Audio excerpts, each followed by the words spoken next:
मुल्क की आजादी से लेके 2019 तक शहर धूलिया का कोई आमदार मुसलमान मुंतखब होकर नहीं गया।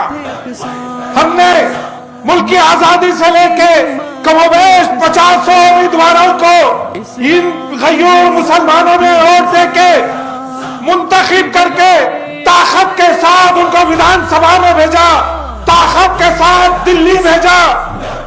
पिछले इलेक्शन में हमने उस खासदार को भी दुनिया के तमाम मुसलमानों ने, उलमाए कराम ने, मुफ्तियों ने, मशाइख अफ़ज़ान ने, ये नौजवानों ने, ये बुजुर्गों ने, तमाम ने मिलके उस खासदार को जो नासिक से यहाँ के उम्मीदवार थी कांग्रेस की, हमने वोट देकर उसको मुंतखब किया है।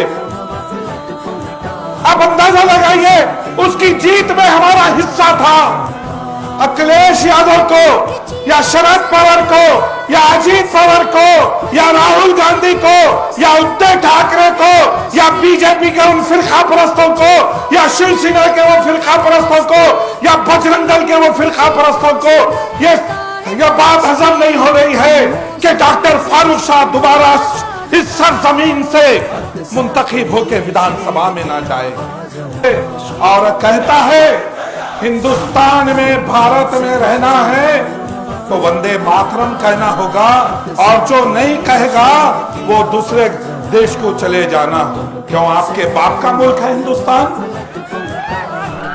हम हिंदुस्तान में रहेंगे, शान से रहेंगे, ताकत से रहेंगे, तुमसे मुकाबला करते रहेंगे, और हम जब मर जाएंगे आखिरी सांसें रहेंगी, ये हम नौजवानों को बोलेंगे, हमारी नस्लों को बोलेंगे, इन जालिमों से मुकाबला करना ये बाबरी मस्जिद की शहादत के जिम्मेदार है।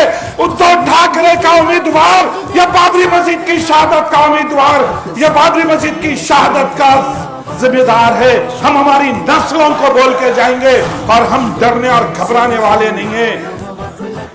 अनिल गोटे कह रहा है कि हिंदुस्तान में रहना है तो फला लफ्ज कहना, हम कहेंगे यहाँ ठहर के हिंदुस्तान जिंदाबाद, हिंदुस्तान मज़्ज़-ए-इत्तेहादुल मुस्लिमीन। हम ये नारा लगाएंगे, हम जय हिंद का नारा लगाएंगे और फख्र महसूस करेंगे हम हिंदुस्तान जिंदाबाद बोलने वाले हैं। और हम मर भी जाएंगे अनिल गोटे, इस जमीन के वारिस हम रहेंगे। हम मर भी जाएंगे तो गज की मिल्कियत हमारी रहेगी। सोहेल खादरी जब मरेगा इस सरजमीन में दफन होगा, उसमें तख्ती लिखी हुई रहेंगी सैयद सोहेल खादरी। दिल्ली से प्रधानमंत्री आते हैं तो कहां की जगह मुंतखब करते हैं? जहां के डॉक्टर फारूक शाह आमदार है, उस एरिया में जलसा करके कहते हैं कि बीजेपी को उम्मीदवार को कामयाब करे, और जहाद की बात करके चले जाते हैं। अरे इस मुल्क के प्रधानमंत्री है, तुम हमारे भी प्रधानमंत्री है, जितने तुम उनके भी है। कुली मज़्ज़-ए-इत्तेहादुल मुस्लिमीन के सदर बैरिस्टर असदुद्दीन अवैसी साहब ने जिस एतमाद से डॉक्टर फारूक शाह साहब को उम्मीदवार बनाया, धूलिया की आवाम ने मुंतखब करके डॉक्टर फारूक शाह ने कमोबेश 1300 करोड़ के काम धूलिया शहर में कराए। मैं 2019 में आया था, ये शहबाज के साथ फिरता था मैं, मगर अफसोस इस बात का है कि एक रोड नजर नहीं आती थी, एक रोड नजर नहीं आती थी।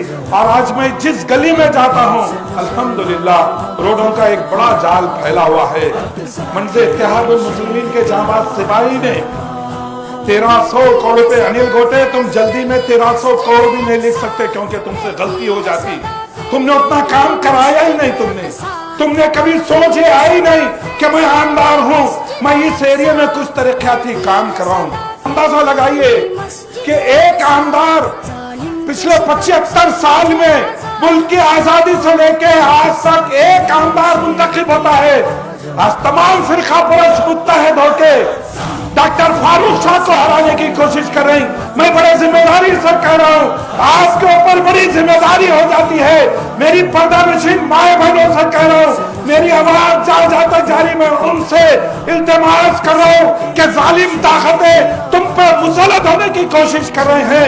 ये बीजेपी के फिरका परस्त लीडर तुम पर मुसल्लत होने की बातें कर रहे हैं। अगर एक शख्स भी अगर साइकिल को वोट देता है, उसका सीधा फायदा फिरका परस्त और बीजेपी को होगा। बात हकीकत है, ये बात हकीकत है। हमको पहले से ज्यादा मुत्तहद और मुनज़्ज़म होने की जरूरत है और डरने घबराने की जरूरत नहीं है। आज के हिंदुस्तान में रहना है। याद रखो नौजवानों, तुम कौम का असासा है। तुम बुजुर्गों के लिए एक मिसाल बनना है। बुजुर्गों के लिए एक मिसाल, माँ बहनों की इस्मत की हिफाजत करने के लिए तुमको ठहरना है। और मुजफ्फरनगर भूल गए हम। वहाँ का चीफ मिनिस्टर कौन था उत्तर प्रदेश का? मेरी माँ बहनों की अजमत रजी ढोल बजा बजा कर रहे थे जालिमों ने। नौनिहाल बच्चों का कत्लेआम किया गया है। अरे अपने शहर में, अपने मुल्क में, अपने जिले में महाजिरों की तरह जिंदगी गुजार रहे हैं आज भी मुजफ्फरनगर में। बताओ अखिलेश, उस वक्त कसीर तादाद थी मुसलमानों आमदार की, मगर किसी ने जुर्रत नहीं थी कि अखिलेश के खिलाफ बात करते, मुजफ्फरनगर में जाके बात करते, मुजफ्फरनगर की माँ बहनों से उनके आंसुओं को पहुंचते। नहीं मेरे भाई, ये लोग सिर्फ हमारा वोट चाहिए। इलेक्शन है तो हमारे वोट की बात करेंगे, उसके बाद ये गुमनामी की वादियों में चले जाएंगे। तमाम से गुजारिश कर रहा हूँ, मैं इल्तिमास कर रहा हूँ, 20 तारीख के दिन नौजवानों हाथ उठा के बताओ तुम कि हम इत्तेहादुल मुस्लिमीन के डॉक्टर फारूक शाह को वोट देंगे और मुसलमानों की हिफाजत करेंगे, मुसलमानों की ताकत बनेंगे। मुसलमान लोगों की अजमत की हिफाजत हमको करना है। डर एक जगह मुसलमान एक जगह जमा नहीं हो सकता। जहाँ डर है वहाँ मुसलमान नहीं है, जहाँ मुसलमान है वहाँ डर नहीं रह सकता। तो हिम्मत पैदा करो, ताकत पैदा करो। 20 तारीख के दिन अपने के कोट का इस्तेमाल करते हुए मंज़िल इत्तेहादुल मुस्लिमीन की कामयाबी का हिस्सा बनिए। मंज़िल इत्तेहादुल मुस्लिमीन का इम्तियाजी निशान पतंग है। 20 तारीख को पतंग को वोट देना होगा और मंज़िल इत्तेहादुल मुस्लिमीन के सदर बैरिस्टर असदुद्दीन अवैसी साहब और अकबरुद्दीन अवैसी साहब के हाथों को, उनकी ताकत को मजबूत करना होगा और डॉक्टर फारूक शाह को पारी अक्सरियत से ज्यादा, पहले से ज्यादा मुंतखब करके विधानसभा में भेज के अपने बाकी के कामों को करवाना होगा।